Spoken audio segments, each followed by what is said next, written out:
नमस्कार, news state में आपका स्वागत है। मैं हूं आपके साथ लोकेंद्र त्यागी। आपके मुद्दे में आज बात करेंगे कर्नाटक चुनावों के नतीजों की, जहां कांग्रेस ने बाजी मार ली है। कर्नाटक की किंग कांग्रेस बनकर सामने आई है। पूरा जोर लगाने के बाद भी बीजेपी को हार का सामना करना पड़ा।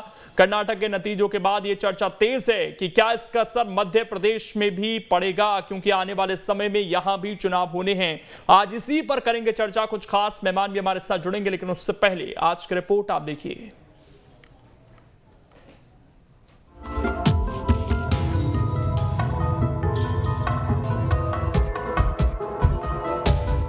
कर्नाटक चुनावों के नतीजे आने के बाद मध्य प्रदेश में जश्न का माहौल नजर आ रहा है। हाथ में बजरंगबली की तस्वीर और कांग्रेस नेताओं का जश्न। कर्नाटक में कांग्रेस की जीत के बाद कांग्रेस नेता गदगद नजर आ रहे हैं और दावा कर रहे हैं कि आने वाले चुनावों में मध्य प्रदेश में भी कांग्रेस सरकार बनाएगी। बजरंगबली की कृपा है। अभी कर्नाटक अब मध्य प्रदेश माननीय कमलनाथ जी के नेतृत्व में जीतेंगे और निश्चित रूप से कांग्रेस का झंडा फहराएंगे। कमलनाथ जी स्वयं बजरंगबली कितने बड़े भक्त हैं, उनको कहीं ना कहीं बजरंगबली का आशीर्वाद 2023 के चुनावों में मिलने जा रहा है। कर्नाटक की जीत भी दिखा रही है कि इस देश की जनता भारतीय जनता पार्टी की जो छलावे की राजनीति है उसको समझ चुकी है और देश की जनता का कहीं ना कहीं फिर से विश्वास कांग्रेस पार्टी के प्रति दृढ़ हो रहा है और मध्य प्रदेश में भी कांग्रेस की सरकार बड़े बहुमत। दक्षिण में कांग्रेस की बड़ी जीत ने उत्तर की लड़ाई को भी दिलचस्प कर दिया है। कांग्रेस का बहुत अच्छा प्रदर्शन है और ये निश्चित है कि कांग्रेस की सरकार बनेगी। कर्नाटक में कोई संख्या नहीं है वहाँ। हम लोग पहले अंदाजा माना था 120 से 130, आज 140 सीटों का मैं कह रहा हूँ। ऐसे में सवाल उठ गए हैं कि क्या कर्नाटक में कांग्रेस को मिली बढ़त का असर मध्य प्रदेश में भी पड़ेगा। हालांकि इसकी हकीकत जाने तो कर्नाटक में बीजेपी का कोई मजबूत चेहरा नहीं है। मध्य प्रदेश में सीएम शिवराज लोकप्रिय नेता हैं। कर्नाटक के सीएम बसवराज बोम्मई का खास प्रभाव नहीं है। बोम्मई और शिवराज सिंह की लोकप्रियता में फर्क है। सीएम शिवराज का प्रदेश में खास प्रभाव है। सीएम शिवराज की छवि साफ सुथरी है। सीएम शिवराज जनता से जुड़े नेता हैं।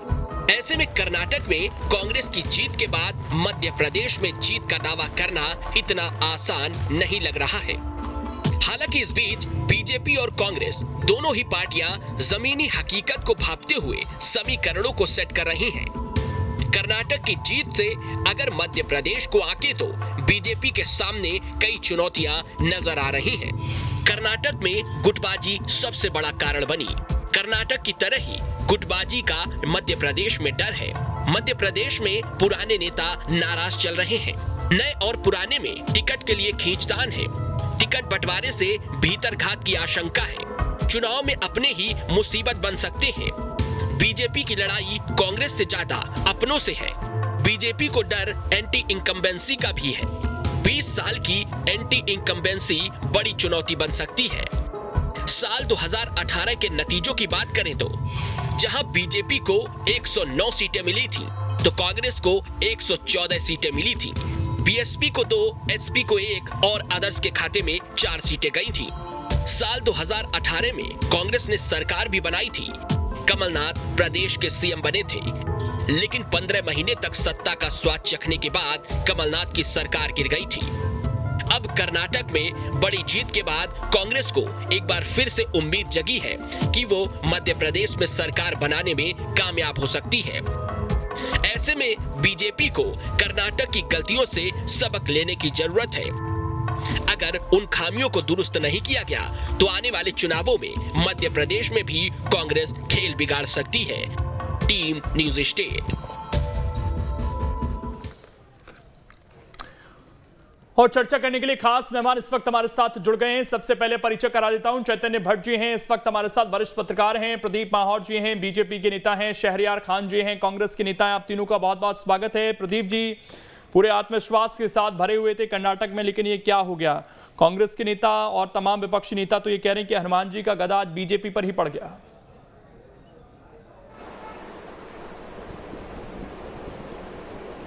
जो भी मैंडेट देती है उसको हमको स्वीकार करना चाहिए और जनता ने जिसको भी जिताया हुआ है उनको बधाई। कांग्रेस के प्रवक्ता जो बैठे हुए हैं उनको भी मैं शहरयार खान जी को भी बधाई देता हूं उनकी जीत के लिए। अब थोड़ी सी एनालिसिस की बात करते हैं। जो कर्नाटका के इलेक्शन है, इसमें बार बार ये बात हो रही है कि एंटी इनकम्बेंसी हुई, वहां पे भारतीय जनता पार्टी के खिलाफ वोट पड़ा, लेकिन जो डेटा है वो कुछ और बताते हैं। आप अगर परसेंटेज देखें, वोट परसेंटेज, तो पिछली बार भारतीय जनता पार्टी का 36.6% वोट शेयर था। इस समय पे करीब 37% से ऊपर वोट शेयर जा रहा है। एग्जैक्ट डेटा आना है, कुछ जगह पे तो 41% भी दिखाया जा रहा है। मैं मान रहा हूं कि 37.5% के आसपास जाता है। कांग्रेस का वोट शेयर जो था 38.14 था, जो कि 43 पॉइंट समथिंग के आसपास, 43% के आसपास बैठ रहा है। लेकिन वहीं अगर देखेंगे तो जेडीएस का वोट शेयर जो 18% था, वो आधा हो गया। तो एक्चुअली क्या कोई एंटी इनकम्बेंसी नहीं है, ये जेडीएस का वोट शेयर जो है वो कांग्रेस के पक्ष में गया है। अब वो कैसे गया है, क्यों गया है, उसके पीछे 4% कोटा मुस्लिम मेजॉरिटी को देना, एक पर्टिकुलर कम्युनिटी को अपीज करने के लिए है। बजरंगबली डरावना नारा है ना बोलना। दूसरी चीज, पीएफआई को बैन किया, उसके बदले में हम जो है रिवेंज लेंगे और हम बजरंग दल को बैन कर देंगे। ये कहा, मतलब देखिए, एक सीधी सी बात है कि वहां पे एक पर्टिकुलर कम्युनिटी का वोट जो है, जो जेडीएस और कांग्रेस में डिस्ट्रीब्यूट होता था, वो पूरा का पूरा जाके कांग्रेस को पड़ा हुआ है। भारतीय जनता पार्टी के खिलाफ इनकम्बेंसी नहीं है, एक पर्टिकुलर कम्युनिटी का मूवमेंट ऑफ वोट है, जिसको हमको समझना पड़ेगा। तो लेकिन आप तो सबका साथ सबका विकास करते हैं, अब ये कम्युनिटी हो गई आप लोगों के लिए। नहीं, देखिए, इसी को तो आप चाह भी रहे थे कि ये कम्युनिटी बेशक निकल जाए, लेकिन दूसरी लोग हमारे साथ जुड़े रहें। अक्सर ये होता है कि यूपी में, मध्य प्रदेश में आप लोग एक कोई ऐसी पार्टी आ जाती है शायद जहां पर ये वोट बढ़ जाता है, नहीं बटा तो आज आप लोगों को नुकसान कर गया। नहीं, पहली चीज तो देखिए, कभी भी भारतीय जनता पार्टी ये नहीं बोलती है कि पर्टिकुलर कम्युनिटी जो है वो हमसे बाहर चली जाए।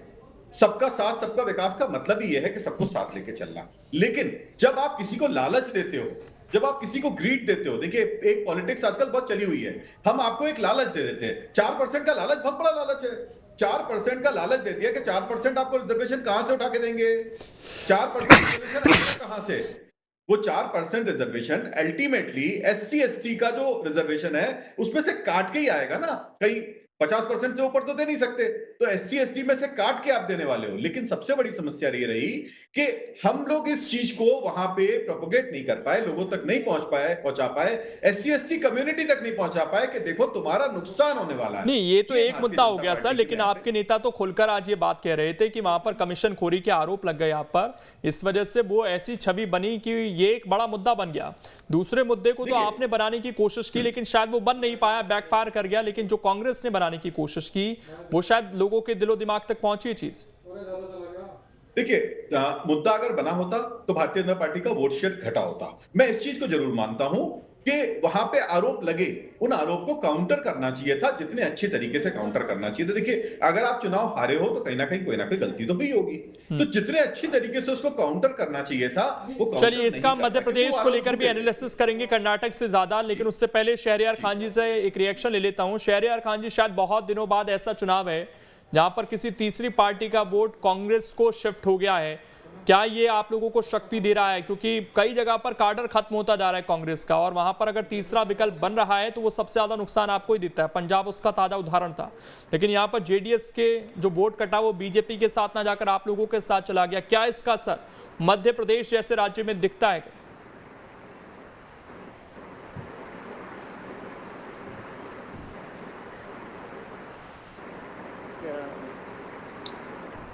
और वहाँ की सरकार के खिलाफ रोडों पे नजर आए वहाँ के कार्यकर्ता, हमारे जाबाज कार्यकर्ता, उनको मैं आज बधाई देता हूँ आपके माध्यम से।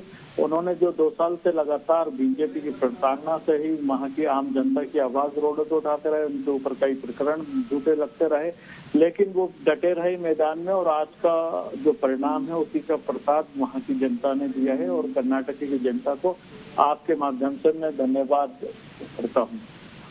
ये लड़ाई 2 चीजों पे मेनली लड़ी जा रही थी।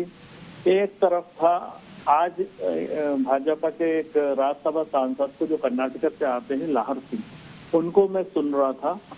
उन्होंने खुद इस बात को स्वीकार करा कि भाजपा जो 40% का कमीशन का जो उनका चलन था उसको कहीं रोक नहीं पाई, और जनता में वो घर जो कर उनका गया। चलन था उसको कहीं रोक नहीं पाई और जनता में वो घर कर गया था और जनता का जो हक का पैसा था वो भाजपा के नेता इनके विधायकों के यहाँ से 8-8, 10-10 करोड़ निकल रहे थे, 40 करोड़ निकल रहे थे, कोई उसका हिसाब नहीं था।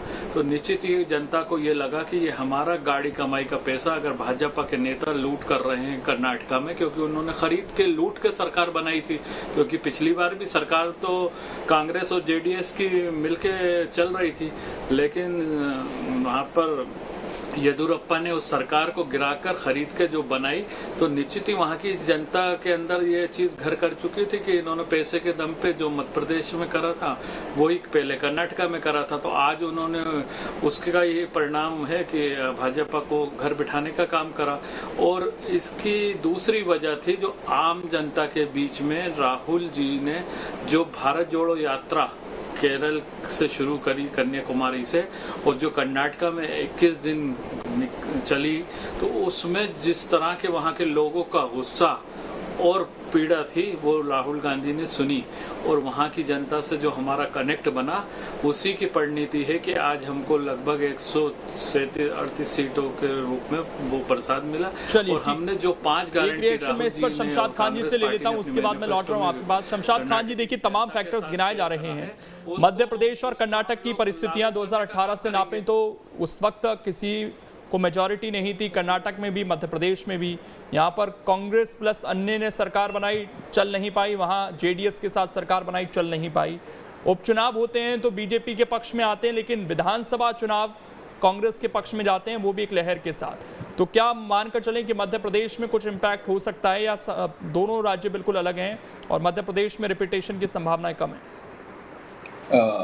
आप इसको ऐसे समझें कि एक राज्य का चुनाव दूसरे राज्य के चुनाव पर बहुत ज़्यादा असर नहीं डालता है, लेकिन इसमें होता क्या है कि जो पार्टी एक राज्य में जीतती है, दूसरे राज्य में उसके कार्यकर्ता और उसके नेता बहुत उत्साहित होकर के दुगनी ऊर्जा से काम करते हैं।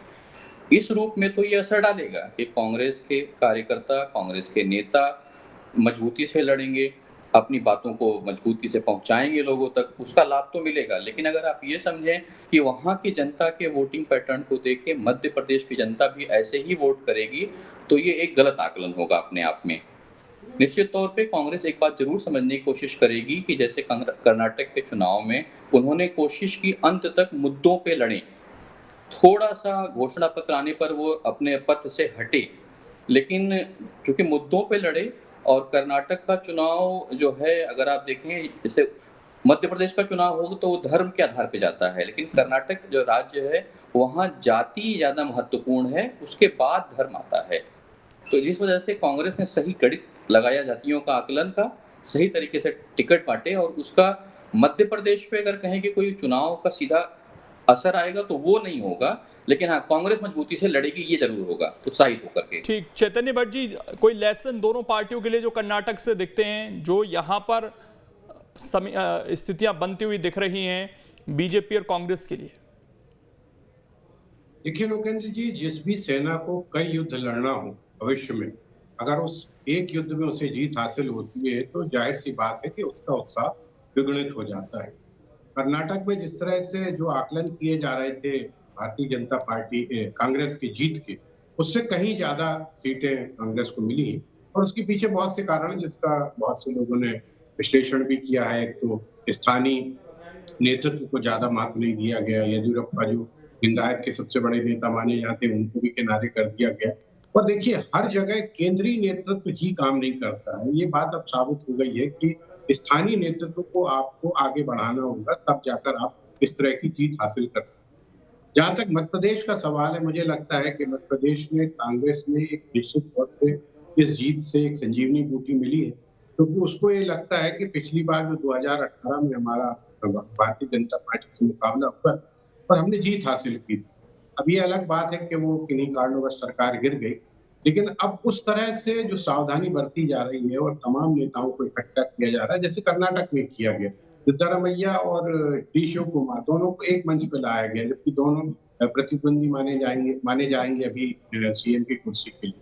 तो ये एक जो संगठन में गुटबाजी है उसको दूर करने की कोशिश मध्य प्रदेश में की जा रही है। तमाम जो बड़े नेता जो कभी थोड़े से इस तरह के विवादास्पद बयान दे देते थे, उन सबको तमाम लोगों को एक मंच पे लाने की कोशिश की जा रही है। दूसरा जो शिवराज सिंह चौहान ने अभी लाडली बहना की घोषणा की है या अन्य घोषणा की है, उसकी भी काट लेके कांग्रेस मैदान में आने के लिए तैयार है, क्योंकि उसका कहना है कि हम 1,500 रुपये महीना देंगे महिलाओं को या 500 रुपये में गैस देंगे। तीसरी बात जो कर्नाटक में सबसे बड़ा महत्वपूर्ण मुद्दा आया था वो था धार्मिक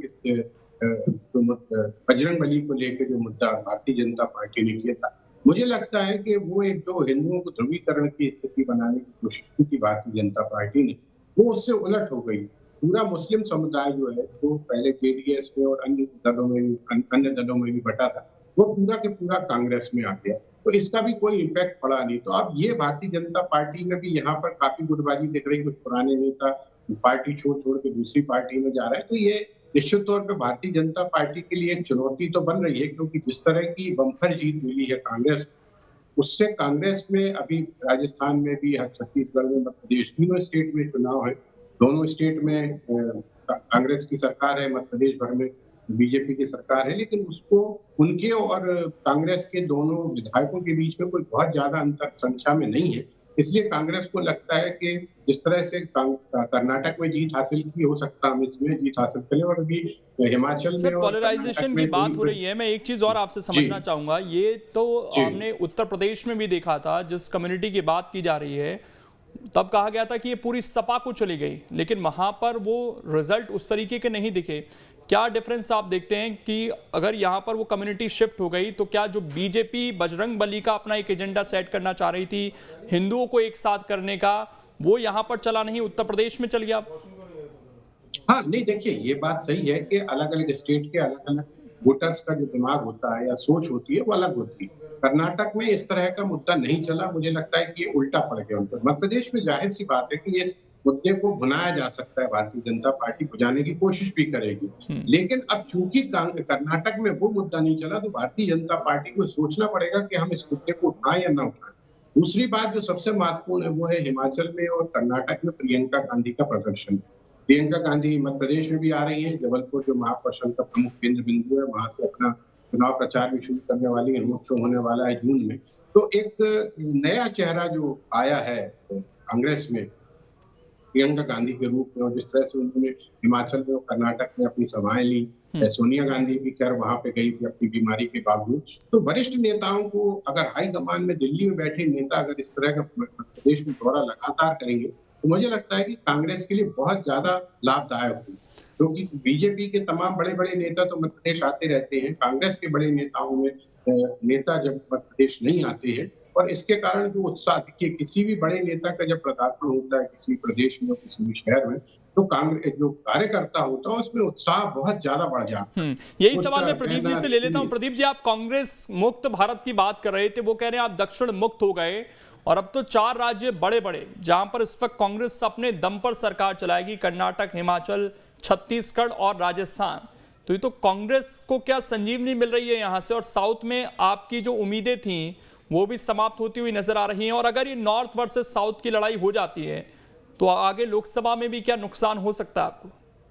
नहीं, देखिए लोकसभा चुनाव अलग है, और ये जो स्टेट के चुनाव होते हैं, असेंबली के चुनाव होते हैं, बहुत लोकल होते हैं, लोकल इश्यूज के ऊपर होते हैं, बहुत सारी चीजों। अभी आप जितने भी एनालिसिस देख रहे हैं उनके अंदर क्या होता है, ठीक है हमने यहाँ पे तो कोई भी पार्टी आ गई हो, लेकिन सेंटर में तो जब लोकसभा के चुनाव आएंगे उस समय तो मोदी जी के अलावा और कोई नहीं। तो ये जो थ्योरी है, ये आप लोकसभा के चुनाव को बिल्कुल हटा दीजिए। लोकसभा के चुनाव का कर्नाटक के अंदर भी आप लोकसभा के चुनाव देखेंगे तो उसके अंदर भी वहां पे बिल्कुल अलग ही रिजल्ट होगा, वहां पे भारतीय जनता पार्टी के पक्ष में वोट पड़ेगा। और ये हम सब लोगों ने देखा भी हुआ है, मध्य प्रदेश, छत्तीसगढ़, राजस्थान, तीनों स्टेट में उस समय कांग्रेस जीती थी, लेकिन लोकसभा में क्या हुआ, तीनों स्टेट में पूरी तरीके से खत्म हो गई। मध्य प्रदेश में 1 सीट मिली थी कांग्रेस को, यहाँ पे जबकि क्या है चुनाव जीत के बैठी हुई थी।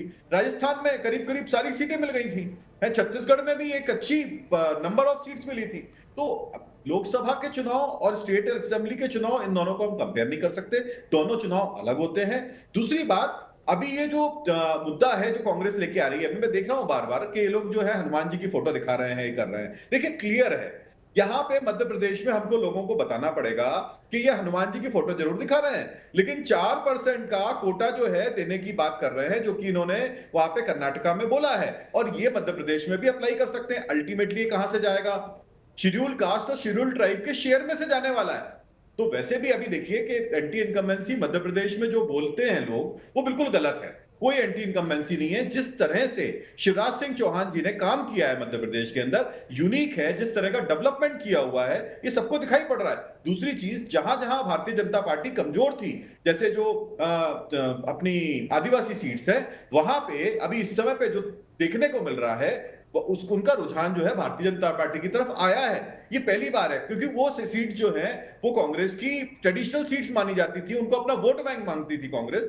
वो सीट्स जो है भारतीय जनता पार्टी की तरफ आ रही है, तो एडिशन होने के भी चांसेस हैं उसमें। वो एडिशन भी आगे देखने को मिलेगा मध्य प्रदेश के अंदर। अपना असेंबली इलेक्शन और साथ में लोकसभा, दोनों के अंदर भारतीय जनता पार्टी अच्छे मतों के साथ जीत के आएगी। कर्नाटक का प्रभाव इसके ऊपर, हाँ, सिर्फ इतना मान सकते हैं कि कांग्रेस थोड़े दिन के लिए खुश होके यहाँ पे थोड़ा सा मॉरल उनका बूस्ट रहेगा। तो वो शहरयार खान जी, थोड़े दिन की खुशी है या अब यहाँ से एकजुट होने की भी कोशिश? क्योंकि एकजुटता अगर हो तो चुनाव जीते जा सकते हैं, लोकल स्तर पर नेताओं को तरजीह दी जाए।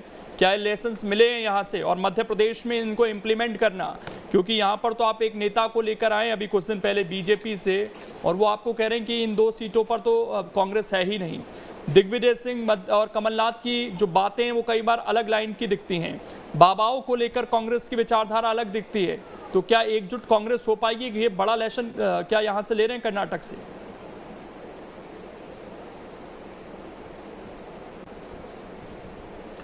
देखिए, हमने ये प्रयोग 1 मई 2018 को जब कमलनाथ जी ने मध्य प्रदेश के कांग्रेस अध्यक्ष के रूप में मध्य प्रदेश की कमान संभाली थी, तो भाजपा ने यही तरह का प्रोपेगेंडा मध्य प्रदेश में फैलाने की नाकाम कोशिश करी थी कि कांग्रेस कई गुटों में, कई धड़ों में बटी हुई पार्टी है। लेकिन कमलनाथ जी के नेतृत्व में सारे वरिष्ठ और सारे कनिष्ठ कार्यकर्ताओं ने कंधे से कंधे मिलाकर 2018 में जो 15 साल की शिवराज सरकार थी उसको उखाड़ फेंका था। जबकि मीडिया भी कांग्रेस को अंडर एस्टिमेट कर रही थी कि चौथी बार भी भाजपा की सरकार बनेगी। लेकिन मध्य प्रदेश की जनता को मैं सलाम करता हूं कि उन्होंने मामा की घोषणाओं से त्रस्त होकर मध्य प्रदेश में कमलनाथ जी के छिंदवाड़ा विकास तो सर, लेकिन अब पुरानी बात हो गई ना, उसमें तो फिर सरकार चल नहीं पाई। मैंने सवाल एकजुटता का इसीलिए पूछा आपसे। हमारी सरकार अब कर्नाटका से क्या हो गई? बिल्कुल बिल्कुल लोकेट जी।